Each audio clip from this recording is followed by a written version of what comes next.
Good morning students. Last class में हम लोग पढ़ चुके थे nucleophilic substitution reactions mechanism SN1 and SN2 के बारे में। आज हम लोग देखेंगे examples of nucleophilic substitution reaction. तो इन जनरल हम लोगों ने समझा था कि अगर आप कोई अल्काइल हैलाइड लेते हैं और उसका रिएक्शन हम लोग करवाते हैं किसी न्यूक्लियोफाइल के साथ, तो इस अल्काइल हैलाइड में हैलोजन जिस कार्बन से जुटा होता है उस कार्बन पर है पार्शियल पॉजिटिव और हैलोजन पर होता है पार्शियल नेगेटिव। तो न्यूक्लियोफाइल अटैक करेगा इस पार्शियल पॉजिटिव कार्बन पर और यहाँ से हैलोजन को रिप्लेस कर देता है। तो ये जनरल रिएक्शन हुआ। यहाँ पर हैलोजन आपके जगह पर आ जाएगा न्यूक्लियोफाइल और अलग हो जाएगा आपका X-। ये सब्स्टिट्यूशन रिएक्शन है। अब हम लोग क्या करेंगे, एग्जाम्पल्स लेंगे। डिफरेंट तरह का न्यूक्लियोफाइल होगा जो कि इस अल्काइल हैलाइड के कार्बन पर अटैक करेगा और हैलोजन को रिप्लेस करेगा। तो इस तरह से हम बहुत सारे प्रोडक्ट्स का फॉर्मेशन कर सकते हैं। क्या क्या उसका एग्जाम्पल्स है, फर्स्ट देखेंगे। फर्स्ट एग्जाम्पल जो होगा that is substitution by hydroxyl group. तो हाइड्रोक्सिल ग्रुप क्या होता है, OH, ठीक है, सब्स्टिट्यूशन बाय हाइड्रोक्सिल ग्रुप। अब यहाँ पे समझिए कि अगर आपने लिया है अल्काइल हैलाइड तो हमारा जनरल रिएक्शन क्या होता है, RX। अब इस RX में हम इस हैलोजन के जगह पर किसको लाना चाहते हैं, OH को। न्यूक्लियोफाइल यहाँ पर कौन रहेगा, OH-। तो हमारा प्रोडक्ट क्या बन जाएगा, प्रोडक्ट बन जाएगा ROH। यानी इस रिएक्शन के थ्रू हम कौन सा कंपाउंड का फॉर्मेशन कर सकते हैं, अल्कोहल का फॉर्मेशन। अल्काइल हैलाइड से अल्कोहल बना सकते हैं। क्या इसके लिए रिएक्शन होता है, तो इसका सबसे पहला रिएक्शन है कि reaction with aqueous solution of, यहाँ पे ध्यान दीजिएगा सॉल्यूशन कैसा लिया गया है, एक्वस सॉल्यूशन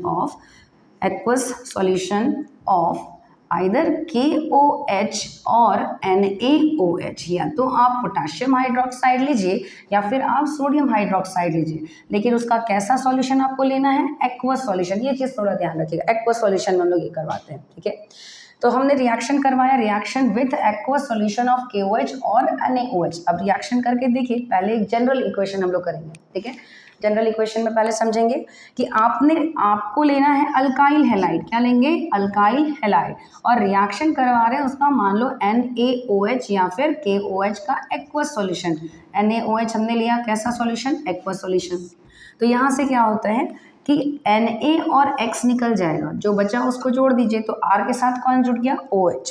तो हमारा प्रोडक्ट बन जाता है अल्कोहल, ROH। अल्कोहल का फॉर्मेशन होता है and the by product is NaX। जो भी आप लेंगे हैलोजन, वो सोडियम या पोटेशियम जो भी लिया उसके साथ ये रिएक्शन कंप्लीट करता है।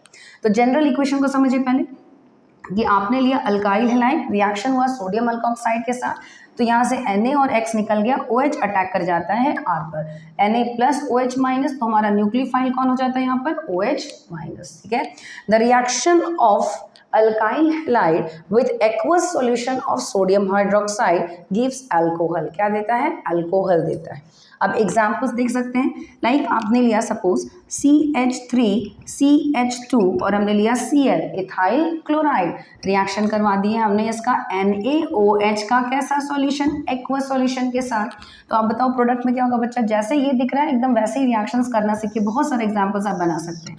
तो Na और कौन निकल जाएगा, Cl, जो बचा उसको जोड़ दीजिए, तो प्रोडक्ट हमारा क्या बन जाएगा, CH3CH2 और फिर क्या हो जाएगा, OH and the by product is NaCl। तो ये बन गया इथेनॉल। क्या बन गया, इथेनॉल। अगर आए simple conversion, how will you convert ethyl chloride, ethyl chloride से आपको बनाना है इथेनॉल, बन जाएगा। रिएक्शन कर देंगे उसका हम लोग KOH या NaOH के कैसे सॉल्यूशन के साथ, एक्वस सॉल्यूशन के साथ। अब ये जो रिएक्शन है थोड़ा सा ध्यान दीजिएगा कि हम लोग ये अल्काइल हैलाइड कैसा ले रहे हैं, प्राइमरी है या टर्शरी है, उसी के अनुसार ये डिपेंड करता है कि ये SN1 करेगा या फिर SN2 मैकेनिज्म के थ्रू रिएक्शन कंप्लीट होगा। तो जनरली हम लोग प्राइमरी लेते हैं, क्योंकि टर्शरी और के केस में अल्कीन भी हमने देखा था कि प्रोडक्ट बन जाता है। ओके, उस तरह से आप और भी एग्जांपल्स कर सकते हैं। सपोज आपने ले लिया साइक्लोहेक्साइल क्लोराइड और रिएक्शन हम करवा रहे हैं इसका KOH का एक्वस सॉल्यूशन के साथ, तो बताओ यहाँ से कौन निकल जाएगा, यहाँ से आपका निकल गया KCl और यहाँ पर क्या बन जाएगा, दिस वन इज, यहाँ पर Cl के जगह पर आ जाएगा आपका क्या, OH। इस तरह से हम सब्स्टिट्यूशन करके जो भी हैलोजन है उसके जगह पर OH ला सकते हैं, अल्कोहल का फॉर्मेशन कर सकते हैं।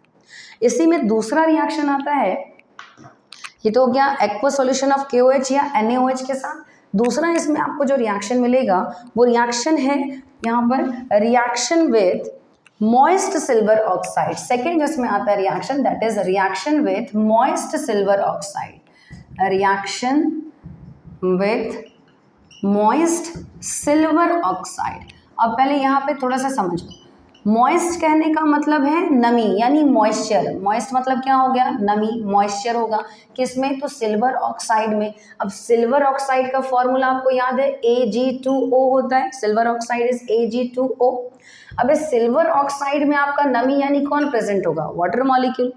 तो ये सिल्वर ऑक्साइड और वाटर मॉलिक्यूल आपस में पहले कंबाइन करता है और आपका प्रोडक्ट बना देता है AgOH। क्या बना देगा, AgOH। कैसे हुआ, ऑक्सीजन, ऑक्सीजन से दो सिल्वर ऐसे जुटे हुए हैं, Ag2O था, और यहाँ पर हमने रिएक्शन करवाया किसके साथ, H2O के साथ, ठीक है, H2O, यानी कि दिस वन इज आपका H और यहाँ पर क्या है आपका OH।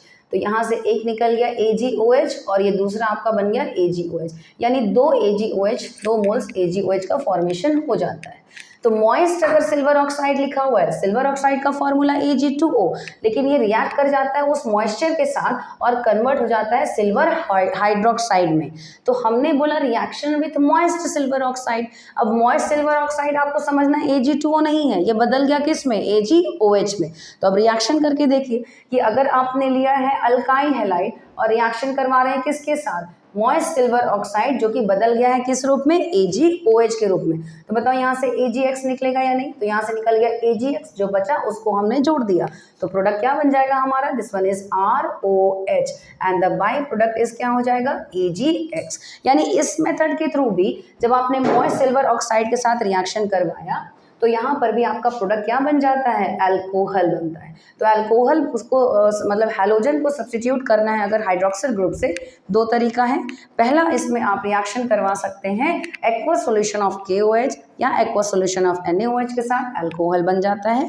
दूसरा यहाँ पर तरीका है कि आपने उसका रिएक्शन करवाया किसके साथ, मॉइस्ट सिल्वर ऑक्साइड के साथ। Moist silver oxide Ag2O react कर गया मॉइस्चर के साथ, कन्वर्ट हो जाता है AgOH में। अब यही AgOH रिएक्ट करेगा अल्काइल हैलाइड के साथ और प्रोडक्ट का फॉर्मेशन कर देगा। एग्जाम्पल देख सकते हैं, जैसे हमने ले लिया CH3 CH CH3 and this one is Cl, isopropyl chloride. Reaction करवा रहे हैं किसका, किसके साथ, तो मॉइस्ट सिल्वर ऑक्साइड के साथ। मॉइस्ट सिल्वर ऑक्साइड हमको पता है किस में कन्वर्ट हो गया, AgOH में।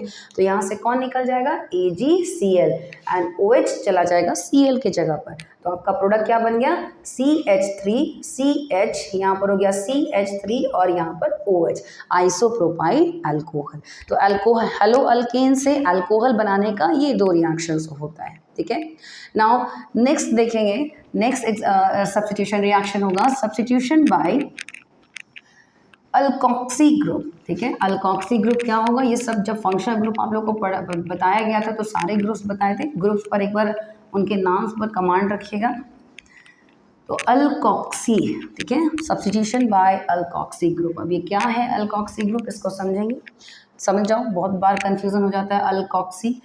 तो हमने लिखा अल्कोक्सी, यहाँ पर टर्म समझिए, अल्कोक्सी। ये अल्क मतलब अल्काइल और ऑक्सी मतलब क्या, ऑक्सीजन, यानी अल्काइल और ऑक्सीजन आपस में जुटा होगा, तो हम इसको बोल रहे हैं अल्कोक्सी ग्रुप, ठीक है, अल्कोक्सी ग्रुप। अगर सपोज लिखा है CH3O, यानी अल्काइल कौन है, मिथाइल, तो नाम क्या हो जाएगा, मिथॉक्सी, ठीक है। अगर हमने लिखा है C2H5O तो नाम क्या हो जाएगा, इथॉक्सी, ठीक है। तो अल्क मतलब अल्काइल और ऑक्सी मतलब क्या होता है, ऑक्सीजन। तो अब आपको लाना है, करना है सब्स्टिट्यूशन बाय अल्कोक्सी ग्रुप। तो अल्कोक्सी ग्रुप हम समझ गए, क्या है हमारा alkoxy group, that is OR, okay, alkoxy group. अब ये रिएक्शन को जनरल पहले समझो, क्या बनेगा प्रोडक्ट, देखो कि आपने लिया अल्काइल हैलाइड, क्या ले रहे हैं, अल्काइल हैलाइड, और इस हैलोजन की जगह पर अल्कोक्सी ग्रुप आ रहा है, यानी R तो पहले से था, अब ये OR इसमें भी जुड़ गया, ROR, यानी कौन सा प्रोडक्ट बन रहा है आपका, ईथर का फॉर्मेशन होगा। अभी जो हम लोग सेकेंड रिएक्शन देख रहे हैं, इस सेकेंड रिएक्शन में हमारा प्रोडक्ट क्या बनेगा, ईथर। इससे पहले क्या बना था, अल्कोहल, कि अल्काइल हैलाइड से हम ईथर का कैसे फॉर्मेशन कर सकते हैं। तो इसके लिए भी पहला रिएक्शन समझेंगे, that is reaction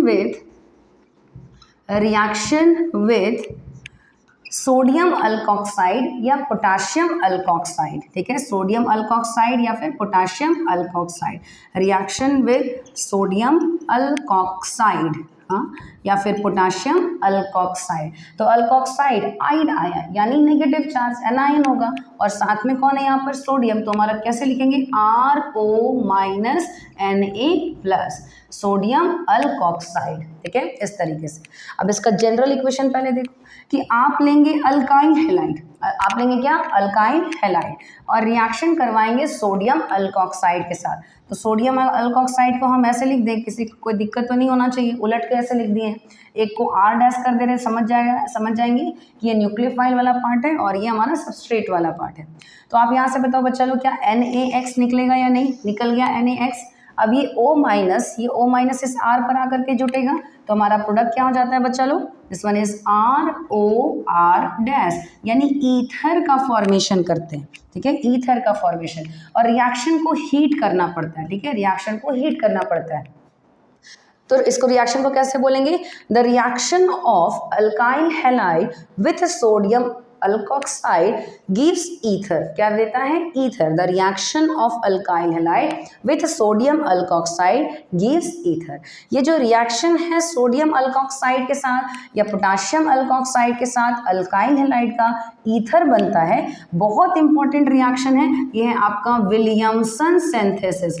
Williamson's synthesis, जब आप ईथर चैप्टर पढ़िएगा तो उसके मेथड ऑफ प्रिपरेशन में ये विलियमसन सिंथेसिस मिलता है, और बहुत इंपॉर्टेंट मेथड होता है ये ईथर के फॉर्मेशन में, ठीक है। The reaction of alkyl halide with sodium alkoxide gives ether, this reaction is known as Williamson synthesis.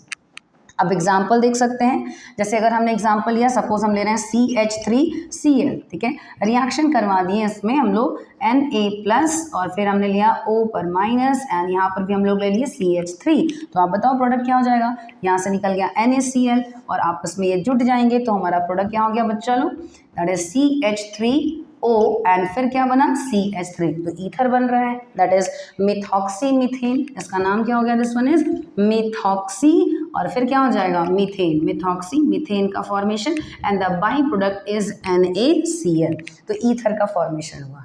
दूसरा भी एग्जांपल आप दे सकते हैं, मान लो आपने ले लिया C2H5 और यहाँ पे है Cl या Br, कुछ भी, रिएक्शन करवाएं सोडियम अल्कोक्साइड के साथ Na plus O minus, and this one is यहाँ पर आपका हो गया CH3, फिर से यहाँ से बताओ कौन निकल जाएगा, NaCl निकल जाएगा, O अटैक किया इस पर, हीट कर रहे हैं रिएक्शन, तो प्रोडक्ट क्या बन गया, C2H5O and CH3, this one is called methoxy ethane, इसका नाम क्या हो गया, मिथॉक्सी और फिर इथेन। तो इस तरह से हमको ये समझ में आया, इस ईथर को अगर आप देखिएगा तो ये सिमेट्रिकल ईथर हुआ, यहाँ पर इस ईथर को देख रहे हैं तो ये कैसा ईथर हुआ, अनसिमेट्रिकल, यानी इस विलियमसन सिंथेसिस का एक बहुत बड़ा एप्लीकेशन ये है कि आप इससे सिमेट्रिकल ईथर भी बना सकते हैं और अनसिमेट्रिकल ईथर का भी फॉर्मेशन कर सकते हैं।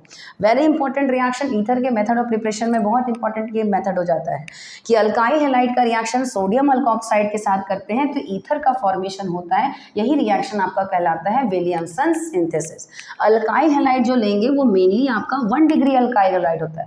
अब 1 डिग्री अल्काइल हैलाइड अगर आपने लिया है तो आपको समझ में आ जाना चाहिए कि ये रिएक्शन किसके थ्रू करेगा, तो SN2 मैकेनिज्म के थ्रू करेगा, क्योंकि अगर हम लोग 3 डिग्री या 2 डिग्री लेते हैं तो सोडियम अल्कोक्साइड ऑल्सो बिहेव करता है बेस के जैसा, तो बेस के जैसा जब ये बिहेव कर रहा है तो वहाँ एलिमिनेशन होने लगेगा और अल्कीन का फॉर्मेशन कर देगा।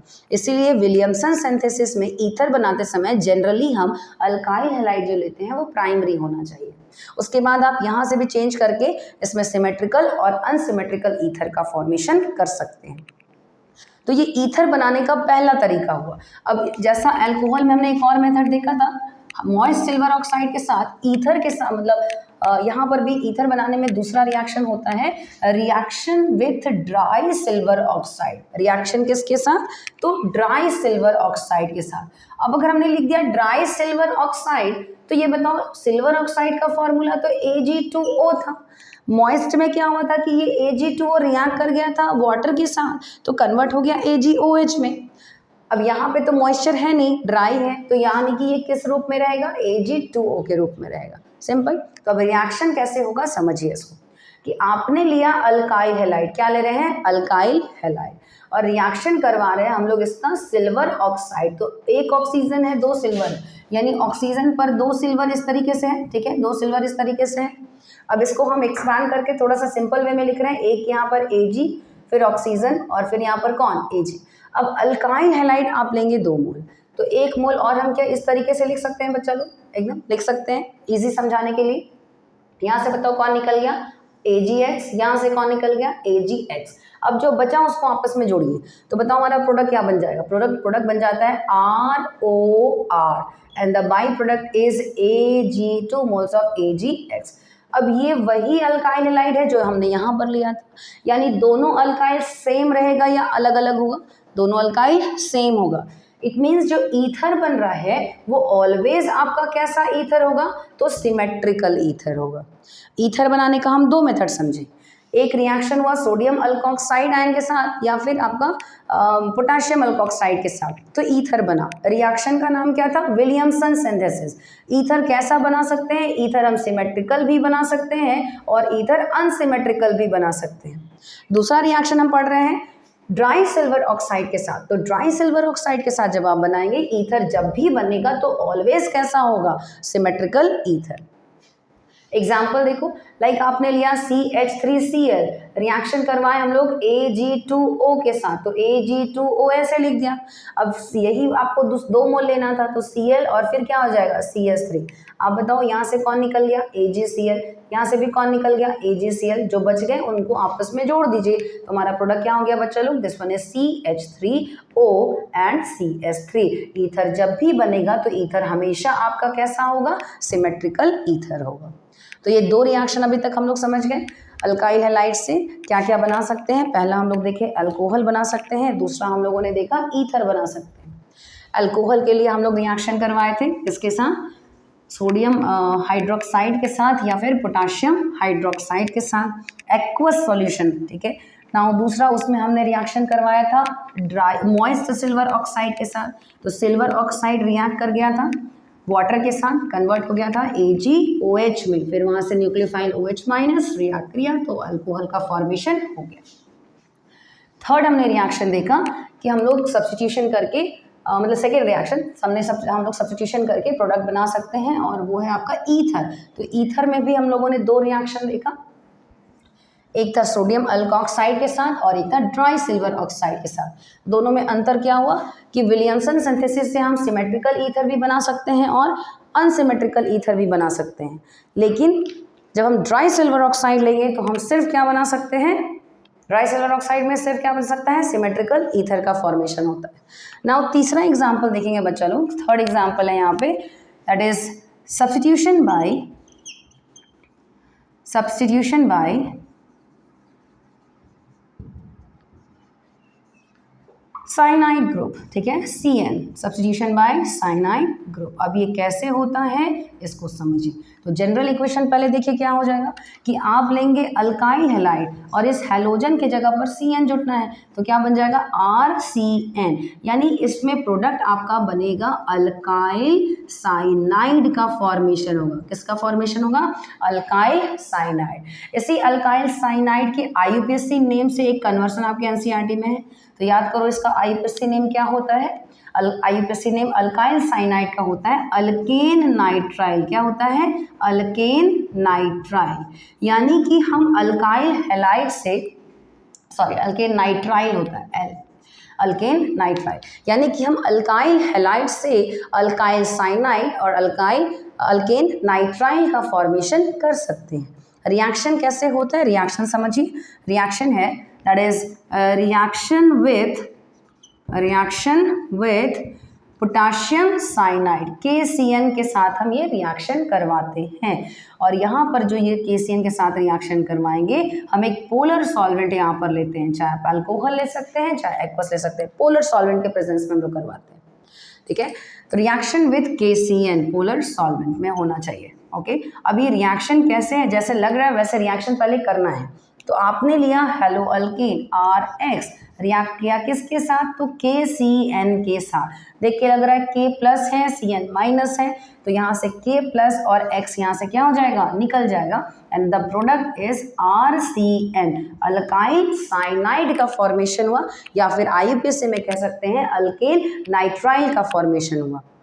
ओके इसका एग्जाम्पल्स देखिए, एग्जाम्पल्स क्या क्या हो सकता है, जैसे हम लोग लिए CH3 CH2, सपोज आपने लिया ब्रोमीन, रिएक्शन करवाएं किसके साथ, KCN के साथ, तो बताओ सीधे बताओ प्रोडक्ट क्या बन जाएगा, K और Br निकल गया और इससे कौन जुड़ जाएगा, CN, तो हमारा प्रोडक्ट क्या हो गया, CH3 CH2 and CN।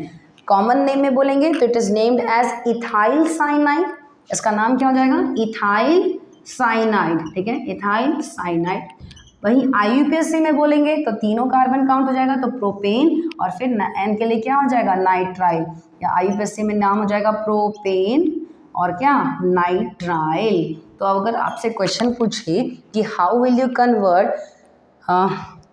Ethyl bromide into propane nitrile, समझ में आया, कैसे बनाएंगे, रिएक्शन किसके साथ, KCN के साथ।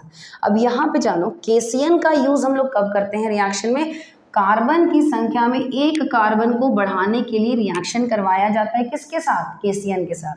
कार्बन चेन में अगर आपको एक कार्बन बढ़ाना है तो हम लोग रिएक्शन करेंगे किसके साथ, KCN के साथ। देखेंगे यहाँ पर 2 कार्बन था, अभी कितने कार्बन हो गए, 3 कार्बन। बहुत इंपॉर्टेंट रिएक्शन है कन्वर्सेंस में, क्योंकि साइनाइड से हम लोग और डिफरेंट तरह का प्रोडक्ट्स बना सकते हैं, तो ये आपको कन्वर्सेंस में बहुत हेल्प करेगा। पहला हमने देखा जब आपको साइनाइड ग्रुप लाना था, हमने रिएक्शन करवाया किसके साथ, KCN के साथ, KCN के साथ रिएक्ट करवाए तो ये आपका प्रोडक्ट बन जाता है, ठीक है। अब इसी में थोड़ा सा और दूसरा समझ जाइए कि क्या होता है कि यही रिएक्शन को अगर हम लोग करवाएं, अल्काइल हैलाइड का रिएक्शन हम लोग करवाते हैं इसके साथ सिल्वर साइनाइड के साथ, ठीक है, सिल्वर साइनाइड AgCN के साथ, तब प्रोडक्ट क्या बनेगा, reaction with next number that is number 4, reaction with silver cyanide. Silver cyanide का फॉर्मूला क्या होता है, AgCN। तो देखने में लग रहा है जैसे KCN के साथ था, वैसे इसको कर देंगे, करके देखते हैं पहले क्या होता है। आपने लिया रिएक्शन विद सिल्वर साइनाइड, आप रिएक्शन करवाएंगे अल्काइल हैलाइड का, अल्काइल हैलाइड का रिएक्शन हमने करवाया किसके साथ, AgCN के साथ, किसके साथ, AgCN के साथ। तो एकदम इजी तो लग रहा है कि यहाँ से AgX तो निकलेगा ही निकलेगा, लेकिन जैसे साइनाइड में कार्बन के साइड से जुटा था, यहाँ पर कार्बन के साइड से नहीं जुट करके नाइट्रोजन के साइड से जुट जाता है और प्रोडक्ट होता है RNC, यानी अल्काइल आइसोसाइनाइड, अल्काइल आइसोसाइनाइड का फॉर्मेशन होता है। अब एकदम इस चीज़ को समझिए, या इसका एग्जांपल देख लो पहले। अगर हमने लिया CH3 CH2, सपोज हमने लिया Cl, रिएक्शन करवा दिए किसके साथ, AgCN के साथ, Ag और Cl निकल जाएगा, लेकिन नाइट्रोजन के साइड से जुटेगा, तो प्रोडक्ट क्या हो जाएगा बच्चा लोग, that is CH3 CH2 N और C, हो गया आपका इथाइल आइसोसाइनाइड। इथाइल आइसोसाइनाइड का फॉर्मेशन होता है। दोनों ये जो न्यूक्लियोफाइल्स हमको एक जैसे लग रहे हैं देखने में, लेकिन क्यों इनमें डिफरेंस हो गया, KCN के साथ करवाएं तो अलग प्रोडक्ट बना, AgCN के साथ करवाएं तो अलग प्रोडक्ट बना, इसके पीछे का क्या रीज़न है, इस रीज़न को समझना इंपॉर्टेंट है थोड़ा सा, ठीक है। इसको समझिए रिएक्शन क्या होता है। आप लोगों ने केमिकल बॉन्डिंग में पढ़ा होगा फेजांस रूल, याद होगा फेजांस रूल, जो कोवेलेंट कैरेक्टर आयनिक कैरेक्टर को एक्सप्लेन करता है कि किसमें कोवेलेंट कैरेक्टर ज़्यादा होगा, किसमें कोवेलेंट कैरेक्टर कम होगा, या आयनिक कैरेक्टर ज़्यादा होगा आयनिक कैरेक्टर कम होगा। पोलराइजिंग पावर एंड पोलराइजेबिलिटी, ये सब टर्म्स आप लोग पढ़े होंगे। उसी के बेसिस पर यहाँ पर जो आपने लिया है KCN, इस KCN का नेचर होता है, ये आयनिक नेचर का है। किस नेचर का है, आयनिक। ये आपको केमिकल बॉन्डिंग में फेजांस रूल में बताया गया था। फेजांस रूल में हम लोग ये डिस्कस कर रहे हैं कि आयनिक और कोवेलेंट कैरेक्टर कैसे डिटरमाइन किया जाता है। तो KCN का नेचर कैसा हो गया, आयनिक। वही हम लोग ले रहे हैं AgCN, तो AgCN का नेचर हो जाता है कोवेलेंट। AgCN का नेचर कैसा हो गया, कोवेलेंट। अब यहीं पर दोनों में प्रॉब्लम हो गया, एक हो जाता है आयनिक नेचर का और एक हो जाता है किस नेचर का, कोवेलेंट नेचर का। तो जब हमने बोला कि ये रिएक्शन हम लोग करवाते हैं एक पोलर सॉल्वेंट के प्रेजेंस में, तो उसमें क्या हुआ, पोलर सॉल्वेंट के प्रेजेंस में आपको पता है कि जो आयनिक कंपाउंड होते हैं वो अपने आयंस में टूट जाता है, K+ और ये किस में टूट जाएगा, Cn- में। लेकिन कोवेलेंट कंपाउंड का तो हम नहीं जानते कि अगर हम इसको पोलर सॉल्वेंट में डालेंगे तो ये आयंस में टूटता है, नहीं। यहाँ पर कौन टूट गया, KCN टूटा, और टूट करके देखोगे ये आयन जो बना रहा है दैट इज Cn- आयन, ठीक है, साइनाइड आयन। इसके बारे में बाद में डिस्कस करेंगे, ठीक है। अभी इसी को जान लो पहले। साइनाइड आयन लिखा रहता है, आप सबको लिख देते हैं ऐसे Cn-, बताओ माइनस किस पर है, तो देख करके सब बोल देगा मैम नाइट्रोजन पर, लेकिन नहीं, ऐसे नहीं होता है। आपका बॉन्ड था किसके बीच में, पोटाशियम और cyanide, C triple bond N, ठीक है। तो ये K+ यानी इलेक्ट्रॉन गया है किसके पास, कार्बन के पास, K अलग हो गया, यानी कार्बन नाइट्रोजन ट्रिपल बॉन्ड, और कार्बन के पास है नेगेटिव चार्ज, नाइट्रोजन 3 बॉन्ड है, तो आपको पता होगा इसके पास क्या रहता है, लोन पेयर। अब आपको ये जब हम न्यूक्लियोफिलिक डिस्कस कर रहे थे इससे पहले टॉपिक में, आपको बताए थे कि किसी भी कंपाउंड में कैसा चार्ज हो, नेगेटिव चार्ज हो, या फिर उसमें क्या हो, लोन पेयर हो, ठीक है। तो ये कंपाउंड को हम लोग बोलते हैं कि ये लोन पेयर हो, तो हम लोग बोलते हैं कि इसमें एक्सेस ऑफ इलेक्ट्रॉन है, it means they can behave as a what, nucleophile. अब देख रहे हैं कार्बन के ऊपर भी नेगेटिव चार्ज है और नाइट्रोजन के पास क्या है, लोन पेयर, यानी कि इस न्यूक्लियोफाइल में दो न्यूक्लियोफिलिक सेंटर है, एक कार्बन और दूसरा नाइट्रोजन। दोनों के पास टेंडेंसी है इलेक्ट्रॉन्स देने की, दोनों के पास टेंडेंसी है कि ये पॉजिटिव जहां पर सेंटर होगा उससे अटैक कर सकता है। तो इस तरह के न्यूक्लियोफाइल को कहा जाता है एम्बीडेंट न्यूक्लियोफाइल। एम्बीडेंट न्यूक्लियोफाइल, एम्बी मतलब दो, डेंट मतलब सेंटर, एम्बी मतलब क्या हो गया, दो, और डेंट मतलब क्या, सेंटर, यानी वैसा न्यूक्लियोफाइल जिसके पास दो न्यूक्लियोफिलिक सेंटर होते हैं लेकिन एक समय में एक ही सेंटर अटैक करेगा, दोनों सेंटर एक साथ अटैक नहीं करेगा, वैसे न्यूक्लियोफाइल को कहा जाता है एम्बीडेंट न्यूक्लियोफाइल। तो एम्बीडेंट न्यूक्लियोफाइल एनसीईआरटी का क्वेश्चन है, what do you mean by ambident nucleophile, give examples. तो यहाँ से लोग समझ गए कि एम्बी मतलब हो गया दो, डेंट मतलब हो गया सेंटर, तो वैसा न्यूक्लियोफाइल जिसके पास कितने न्यूक्लियोफिलिक सेंटर हो गए, दो न्यूक्लियोफिलिक सेंटर। और जब दो न्यूक्लियोफिलिक सेंटर है तो दोनों एक साथ तो नहीं अटैक करेगा, one by one they will attack. तो इस तरह के न्यूक्लियोफाइल को क्या कहा जाता है, एम्बीडेंट न्यूक्लियोफाइल। Cn- उसका एग्जाम्पल है, ठीक है, C ट्रिपल बॉन्ड N, और N पर हो गया लोन पेयर, कार्बन पर हो गया नेगेटिव चार्ज, ठीक।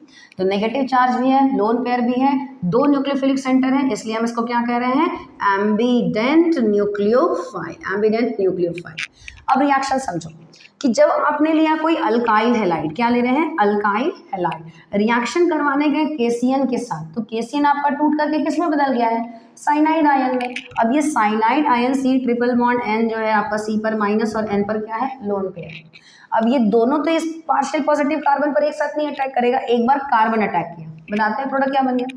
तो जब कार्बन अटैक किया तो यहाँ कार्बन, ये हैलोजन यहाँ से निकल जाएगा, कार्बन और कार्बन के बीच में बॉन्ड बन गया, यानी जो आपने अल्काइल हैलाइड लिया था उसमें कार्बन और फिर इधर कार्बन से कौन जुटा है, नाइट्रोजन, यानी Cn के रूप में जुटता है। दूसरी पॉसिबिलिटी है कि ये नाइट्रोजन के साइड से आकर के जुटे, ओके, क्योंकि ये एम्बिडेंट है, दोनों उसके पास सेंटर है। तो जब नाइट्रोजन के साइड से आकर के जुटा तो आप बताओ क्या इसमें क्या प्रोडक्ट होगा आपका, कि आपने लिया था कार्बन और कार्बन से इस बार कौन जुट रहा है, तो कार्बन से इस बार जुट रहा है नाइट्रोजन। अब नाइट्रोजन से पहले से कौन जुटा हुआ है, कार्बन, यानी नाइट्रोजन के साथ जुटा है कार्बन। तो अब अंतर क्या हुआ कि एक बन रहा है साइनाइड और एक बन रहा है आइसोसाइनाइड। ऐसा नहीं कि आइसोसाइनाइड नहीं बनेगा, इस केस में आइसोसाइनाइड बनता है लेकिन कम अमाउंट में बनता है।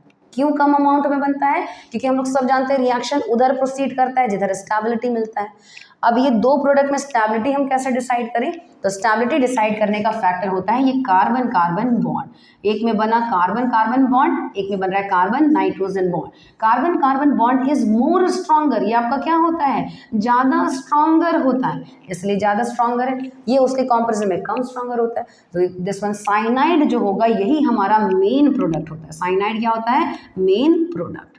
ऐसा नहीं कि आइसोसाइनाइड नहीं बनेगा, आइसोसाइनाइड भी बनेगा लेकिन कम अमाउंट में बनेगा और साइनाइड ज्यादा अमाउंट में बनेगा। तो साइनाइड के साथ केसीएन के साथ रिएक्शन करवाएं अल्काइल हैलाइड का, हमारा प्रोडक्ट क्या बनता था, अल्काइल साइनाइड। क्यों ऐसा हुआ समझ में आया। अब वही AgCN के बारे में जान लीजिए। तो फेजांस रूल से हम समझ गए कि AgCN का नेचर कैसा होगा, AgCN का नेचर हो जाता है कोवैलेंट नेचर का। अब कोवैलेंट हो गया तो वो आपका आयंस में तो डिसोसिएट नहीं होगा, ठीक है। आपने लिया है AgC ट्रिपल बॉन्ड N, ये इसी रूप में है, नेचर इसका कैसा हुआ तो कोवैलेंट नेचर का हुआ। अब कोवैलेंट नेचर का है तो आपका आयंस में इसको पोलर सॉल्वेंट में जाते साथ तो डिसोसिएट नहीं करेगा, जैसा कि आयनिक कंपाउंड्स कर लेते हैं। तो अब इस कंपाउंड में पूरा देखो और बताओ कहाँ पर न्यूक्लियोफिलिक सेंटर है।